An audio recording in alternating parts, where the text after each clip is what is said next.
जय Jagannath. Hello friends, तो finally history honours रो +3 फोर्थ सेमिस्टर 2026 रो मेजर पेपर 10 नो प्रश्न आम पाखक आसी सारी।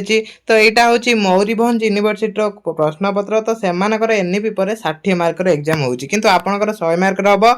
तो यहाँ भी एनईपी सिलेबस अनुसार क्वेश्चन सबू आ जो पेपर 10 नो प्रश्न यहाँ बारंबार रिपीट हुए। तो से जो मानकर भी आगुक एग्जाम अच्छी ये क्लास टी भल भाव में देखूँ। ये 40% मिनिमम प्रश्न आपणकर एग्जाम आसो। तो क्लास टी बहुत इंपोर्टाट हम। समस्ते लास्ट जाए देखो मुझे 2 मार्किया 5 मार्किया सबूर आंसर भी डिस्कसन करेमी। 1 मार्किया तो प्रथम आम डिस्कसन करवा, 2 मार्किया और 5 मार्किया भी आम डिस्कसन करवा। तो क्लास टी बहुत इंपोर्टाट हो। समस्ते लास्ट जाए देखो पीडीएफ आपको टेलीग्राम मिल। तो टेलीग्राम समस्ते डाउनलोड हे, पीडीएफ डाउनलोड करने। तो प्रथम कौन जाना 1 मार्किया प्रश्न एक 8टी आसला, किंतु आमर आसो 10टी जहाँ भी हो।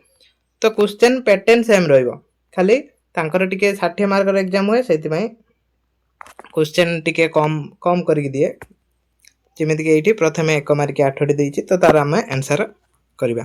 तो प्रथम प्रश्न अच्छी वैज्ञानिक इतिहास जनक भाव में किए परिचित। वैज्ञानिक इतिहास जनक क्या कहुए देखो ये इतिहास जनक कही ना, ये कही वैज्ञानिक इतिहास जनक। तो आम थुसी डाइस ये लिखा। जदि खाली पचार था इतिहास जनक क्या कहुए ताने हेरोडोटस होता है। तो क्लास टी लास्ट जाए अटेम्प्ट करूँ। क्वेश्चन कौटी कौन आसे से भी मुझे कहमी। तो सहित 2 मार्किया 5 मार्किया एगुड़ा भी आम डिस्कसन करदे।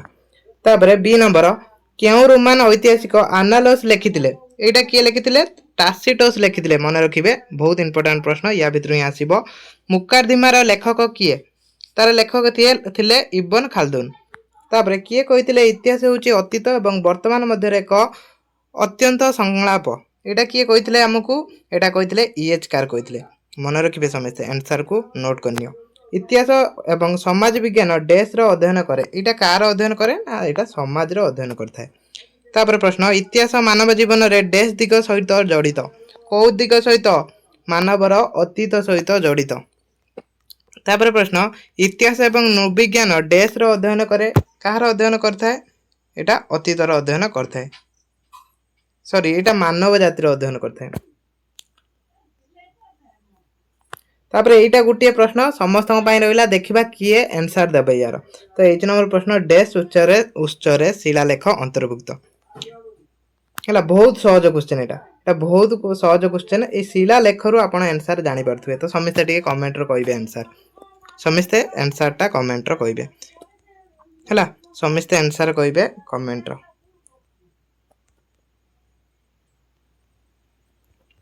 हो तापर जी 2 मार्किया जो ग्रुप बी आसला 2 मार्किया प्रश्न आपंकर 9टी आसो, एमानकर 8टी आसी। तो क्वेश्चन सेम यही ही आसो। या देखो केते गुड़िया क्वेश्चन आसे कहीं पेपर 10 बारंबार क्वेश्चन रिपीट हुए से यार भी आंसर नहीं आसी। तो क्वेश्चन कौन अच्छी प्रथम लक्ष्य पकातु। आंसर भी आम ये कर डिस्कसन करदे। कई क्लास को स्किप कर जातु। इतिहास प्रकृति कौन, इतिहास मुख्य लक्ष्य कौन, यही सब अच्छी लिभि किए थे। सॉरी टासिटस एगुड़ा सब अच्छी इब्न खालदुन। तो ये विषय अच्छी एगुड़ा आम भी आंसर डिस्कसन करदे। तापर ग्रुप सी आपंकर 5 मार्किया प्रश्न आसो, किंतु एमानकर 3 मार्किया आसी। तो यही भाया प्रश्न यही टाइप ही रही। समाज रे इतिहास गुरुत्व मूल्य व्याख्या कर, ये सब प्रश्न आसो। जहाँ भी अच्छी मानव जीवन इतिहास गुरुत्व पर एक टिप्पणी लेख। यार सब मुझे आंसर काढ़ी आनी कहीं प्रश्न आपंकर एग्जाम आसो है। एटा बारंबार रिपीट करे ता माने नुहे कि ये जहाँ प्रश्न अच्छी से प्रश्न आसो। ये प्रश्न बहुत रिपीट करे से क्लासटा मु यार आंसर सहित मुझे आनी। ये देखो 8 मार्किया प्रश्न कौन आसाला। तो से गुड़ाक आप प्रिपेयर होइजिबे। एंकर तो 3टी करने दौर कहीं 60 मार्कर एग्जाम करुँच। तो 4टी प्रश्न अच्छी है। प्रथम प्रश्न अच्छी इतिहास विज्ञान और नैतिक मध्य संपर्क आलोचना कर। मोस्ट इंपोर्टाट प्रश्न रहा। भी आम सिलेक्शन नाला। इतिहास एक कला और एक विज्ञान उपयुक्त उदाहरण सहित व्याख्या कर। यहाँ आम सिलेक्शन दे नथिले, किंतु उपरटा देइथिले। इब्न खालदुन द्वारा लिखित मध्ययुगीय आरबीय इतिहास अध्ययन संबंध में आलोचना कर। तो आरबीय इतिहास उपर भी गोटे क्वेश्चन दिया। ऐतिहासिक घटना गुड़ी को बुझीबार विभिन्न विषय किपरि सहाय्य करे ता व्याख्या करे। यहाँ टे घुरे देइछि। तो क्वेश्चन भी यहाँ आम सिलेक्शन नाला। तापर आ गोटे प्रश्न अच्छी इतिहास पुनर्निर्माण रे प्रत्नतात्विक उत्स भूमिका मूल्यांकन कर। ये उत्स उपर पकेब जोड़ा मुझे सिलेक्शन देला बेले कही मुझे क्वेश्चन घुरे आसे। तो से देखी चाहिए पढ़े। तापर जहाँ भी 2 मार्किया और 5 मार्किया आम आंसर डिस्कसन करवा। प्रथम प्रश्न था इतिहास प्रकृति कौन। आम 2 मार्किया प्रश्न जो था ଇତିହାସର ପ୍ରକୃତି ହେଉଛି ଏହା ଅତୀତର ଘଟଣାବଳୀକୁ ଏକ ବୈଜ୍ଞାନିକ ଏବଂ ଯୁକ୍ତିଯୁକ୍ତ ଅନୁସନ୍ଧାନ କରିଥାଏ। ତାହେଲେ ଇତିହାସର ପ୍ରକୃତି କ'ଣ? ନା ଇତିହାସର ପ୍ରକୃତି ହେଉଛି ଏଇଟା ଅତୀତ ଘଟଣାବଳୀକୁ ବୈଜ୍ଞାନିକ ଏବଂ ଯୁକ୍ତି ଦ୍ୱାରା ଅନୁସନ୍ଧାନ କରିଥାଏ। ଏହା ସର୍ବଦା ପ୍ରମାଣ ଉପରେ ଆଧାରିତ। ଯେଉଁ ଇତିହାସ ଲେଖା ହେଉଛି କୌଣସି ମିଛକୁ ନେଇକି ଲେଖା ହେଉନି, କିଛି ଗୋଟେ ପ୍ରମାଣକୁ ନେଇକି ସେ ଇତିହାସ ଲେଖାଯାଏ। ସେ ପ୍ରତ୍ନତାତ୍ତ୍ୱିକ ପ୍ରମାଣ ହେଉ କିମ୍ବା ସାହିତ୍ୟିକ ପ୍ରମାଣ ହେଉ, ହେଲା। ଏବଂ ପରିବର୍ତ୍ତନଶୀଳ, ଇତିହାସ ମଧ୍ୟ ପରିବର୍ତ୍ତନଶୀଳ। ଏହା ମାନବର ସଭ୍ୟତାର କ୍ରମ ବିକାଶକୁ ଏକ ନିରନ୍ତର ପ୍ରକ୍ରିୟା ଭାବରେ ଦର୍ଶାଇଥାଏ। ତାପରେ ଇତିହାସର ମୁଖ୍ୟ ଲକ୍ଷ୍ୟ କ'ଣ? ଇତିହାସର ମୁଖ୍ୟ ଲକ୍ଷ୍ୟ କ'ଣ? ତ ଏଇଭଳିଆ ସବୁ ସିମ୍ପଲ ପ୍ରଶ୍ନ ହିଁ ଆସିବ। ଇତିହାସର ମୁଖ୍ୟ ଲକ୍ଷ୍ୟ ହେଉଛି ଅତୀତର ସତ୍ୟକୁ ଲୋକଲୋଚନକୁ ଆଣିବା। ଅତୀତର ଯେଉଁ ସତ୍ୟ ସବୁ ଅଛି ତାକୁ ଲୋକଲୋଚନକୁ ଆଣିବା ହେଉଛି ଇତିହାସର ମୁଖ୍ୟ ଲକ୍ଷ୍ୟ। ଏହା ମାଧ୍ୟମରେ ଆମେ ପୂର୍ବଜଙ୍କୁ ଭୁଲ ଏବଂ ସଫଳତାରୁ ଶିକ୍ଷା ଗ୍ରହଣ କରି ବର୍ତ୍ତମାନକୁ ସୁଧାରିବା ସହ ଏକ ଉନ୍ନତ ଭବିଷ୍ୟତ ଗଠନ କରିପାରିବା। ଏଠି କ'ଣ କରିବା ନା ଆମ ଭବିଷ୍ୟତ ପୂର୍ବଜ କେମିତି କ'ଣ ଚଳୁଥିଲେ ସେଇଟାକୁ ଅନୁଧ୍ୟାନ କରିକି ଆମର ଯେଉଁ ଭବିଷ୍ୟତକୁ କ'ଣ କରିବା ଆମେ ଗଠନ କରିବା। ତାପରେ ଲିଭି କିଏ ଥିଲେ? ଟାସିଟସ୍ ଭଳି ଲିଭି ଜଣେ ପ୍ରସିଦ୍ଧ ରୋମାନ ଐତିହାସିକ ଥିଲେ। ମୁଖ୍ୟ କଥା ମନେ ରଖିବେ, ସେ ଜଣେ ରୋମାନ ଐତିହାସିକ ଥିଲେ। କିଏ? ଲିଭି ଥିଲେ। ସେ ତାଙ୍କର ସ୍ମରଣୀୟ ପୁସ୍ତକ ଅର୍ବ ଉର୍ବେ କଣ୍ଟିଟା ଲିବ୍ରି ମନେ ରଖିବେ ଏଇଟା ପାଇଁ ଜଣାଶୁଣା, ଯେଉଁଥିରେ ସେ ରୋମାନ ପ୍ରତିଷ୍ଠା ଠାରୁ ଆରମ୍ଭ କରି ନିଜ ସମୟ ପର୍ଯ୍ୟନ୍ତ ଇତିହାସକୁ ବର୍ଣ୍ଣନା କରିଛନ୍ତି। ତାପରେ ଟାସିଟସ୍ଙ୍କ ବିଷୟରେ ଦେଲା, ତାଙ୍କର ଅବଦାନ ଆଲୋଚନା କର। ତାଙ୍କର ଯେଉଁ ଅବଦାନ ଥିଲା, ତ 2 ମାର୍କିଆ ପ୍ରଶ୍ନ, ବେଶୀ କିଛି ଲେଖିବେନି, ଏତିକି ଲେଖିବେ। ଟାସିଟସ୍ ଜଣେ ବିଶିଷ୍ଟ ରୋମାନ ଐତିହାସିକ ଥିଲେ। ତାଙ୍କର 2ଟି ପ୍ରମୁଖ କୃତି ହେଉଛି ଆନାଲସ୍ ଥିଲା ଏବଂ ହିଷ୍ଟ୍ରିଜ୍ ଥିଲା। 2ଟି କୃତି ଥିଲା, ଗୋଟେ ଥିଲା ହିଷ୍ଟ୍ରିଜ୍ ଆଉ ଗୋଟେ ଆନାଲସ୍। ଏମିତି ବି ପ୍ରଶ୍ନ ଆସିପାରେ, ଆନାଲସ୍ କାହାର କୃତିତ୍ୱ ଥିଲା? ଟାସିଟସ୍ଙ୍କର। ସେ ରୋମାନ ସାମ୍ରାଜ୍ୟରେ ରାଜନୈତିକ ବ୍ୟବସ୍ଥା ଏବଂ ସମ୍ରାଟମାନଙ୍କ ଶାସନ ଶୈଳୀ ନିରପେକ୍ଷ ଓ ସମାଲୋଚନାତ୍ମକ ବିଶ୍ଳେଷଣ କରିଥିଲେ। ତାପରେ ଇବନ ଖାଲଦୁନ ଐତିହାସିକ ଧାରଣା ବ୍ୟାଖ୍ୟା କର। ଇବନ ଖାଲଦୁନଙ୍କ ବିଷୟରେ ଦେଲା, ତ ଏମାନଙ୍କ ବିଷୟରେ ହିଁ ଦେଉଛି। ଏଟା ତ ଲଙ୍ଗ କରିକି ବହିରେ ଦେଇଛି, ସର୍ଟ କରିକି ଲେଖିପାରିବେ। ଇବନ ଖାଲଦୁନଙ୍କ ଆଧୁନିକ ଇତିହାସର ଲେଖନ ଏବଂ ସମାଜଶାସ୍ତ୍ରର ଜନକ କୁହାଯାଏ। ଦେଖନ୍ତୁ ଏଇଠି 1 ମାର୍କିଆ ପ୍ରଶ୍ନ ଆସିବ, ଡେସ୍କୁ ଆଧୁନିକ ଇତିହାସର ଲେଖକ ଏବଂ ସମାଜଶାସ୍ତ୍ରର ଜନକ କୁହାଯାଏ ଇବନ ଖାଲଦୁନଙ୍କୁ। ସେ ଆସବିଆ ବା ସାମାଜିକ ଏକତା ଉପରେ ଗୁରୁତ୍ୱ ଦେଇଥିଲେ। ତାଙ୍କ ମତରେ ସଭ୍ୟତା ଉତ୍ଥାନ ଏବଂ ପତନ ଏକ ଚକ୍ରାକାର ପ୍ରକ୍ରିୟା, ଯାହା ସାମାଜିକ ଓ ଅର୍ଥନୈତିକ କାରଣ ଉପରେ ନିର୍ଭର କରେ।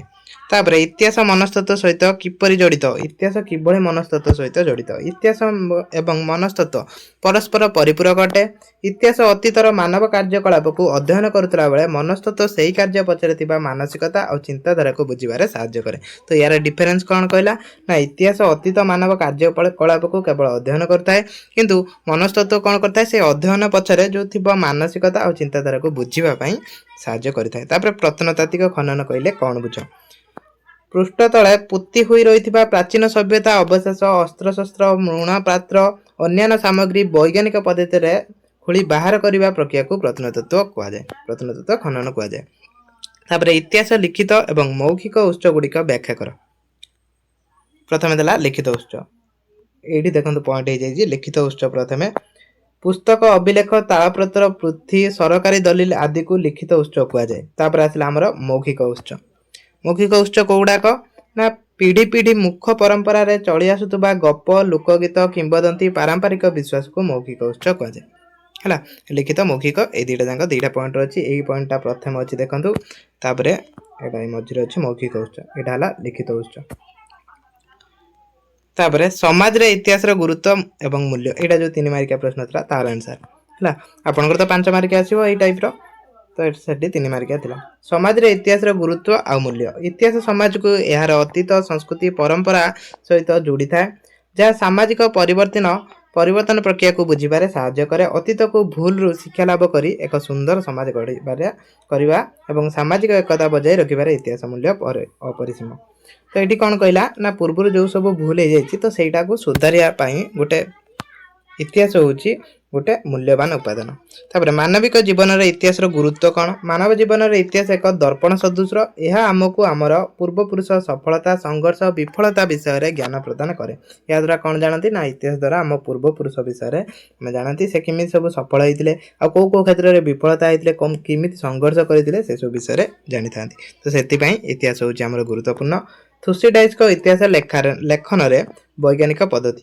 ଗ୍ରୀକ୍ ଐତିହାସିକ ଥୁସିଡାଇସ୍ ଇତିହାସ ଲେଖନରେ ବୈଜ୍ଞାନିକ ଏବଂ ବସ୍ତୁନିଷ୍ଠ ପଦ୍ଧତି ପ୍ରୟୋଗ କରିଥିଲେ। ସେ କେବଳ ଶୁଣା କଥା ଉପରେ ବିଶ୍ୱାସ ନ କରି ପ୍ରତ୍ୟକ୍ଷ ପ୍ରତ୍ୟକ୍ଷଦର୍ଶୀଙ୍କ ବିବରଣୀ ଏବଂ ତଥ୍ୟ ଯଥାର୍ଥ ଯାଞ୍ଚ କରି ଇତିହାସ ଲେଖୁଥିଲେ। ଦେଖନ୍ତୁ ଏଇଠି ଯେଉଁ ହେରୋଡୋଟସଙ୍କର ଏଙ୍କର କ'ଣ ଗୋଟେ ପାର୍ଥକ୍ୟ ଥିଲା। ତ ହେରୋଡୋଟସ କ'ଣ କରୁଥିଲେ, କୌଣସି କଥାକୁ ସତ୍ୟ ବୋଲି ଭାବିକି ସେ ଲେଖି ଦେଉଥିଲେ, କିନ୍ତୁ ଥୁସିଡାଇସ୍ କ'ଣ କରୁଥିଲେ ନା ତାକୁ ପରୀକ୍ଷା କରିକି ତାପରେ ସେଇଟା ଲେଖୁଥିଲେ। ତାପରେ ଇତିହାସକୁ ବୁଝିବାରେ ନୃତତ୍ତ୍ୱ ବିଜ୍ଞାନର ଭୂମିକା କ'ଣ ଥିଲା? ନୃତତ୍ତ୍ୱ ବିଜ୍ଞାନ ମାନବ ଜାତିର ବିକାଶ ଓ ପ୍ରାଚୀନ ସଂସ୍କୃତି ଅଧ୍ୟୟନ କରେ। ଏହା ପ୍ରତ୍ନତାତ୍ତ୍ୱିକ ଅବଶେଷ ମାଧ୍ୟମରେ ପ୍ରାଗ ଐତିହାସିକ ଯୁଗରୁ ମାନବ ଜୀବନଶୈଳୀ, ଖାଦ୍ୟପେୟ ଏବଂ ସାମାଜିକ ଢାଞ୍ଚାକୁ ବୁଝିବାରେ ଇତିହାସ ଗଭୀର ତଥ୍ୟ ଯୋଗାଇଥାଏ। ତେଣୁ ଇତିହାସ ବୁଝିବାରେ ନୃତତ୍ତ୍ୱ ଏଇଭଳିଆ ଭୂମିକା ଥାଏ। ତାପରେ ଇତିହାସ ଅଧ୍ୟୟନରେ ରାଜନୈତିକ ବିଜ୍ଞାନର ଅବଦାନ କ'ଣ? ରାଜନୀତି ବିଜ୍ଞାନ ଏବଂ ଇତିହାସ ପରସ୍ପର ଘନିଷ୍ଠ ଭାବରେ ଜଡ଼ିତ। ରାଜନୈତିକ ଘଟଣାବଳୀ ହିଁ ଇତିହାସ ସୃଷ୍ଟି କରେ।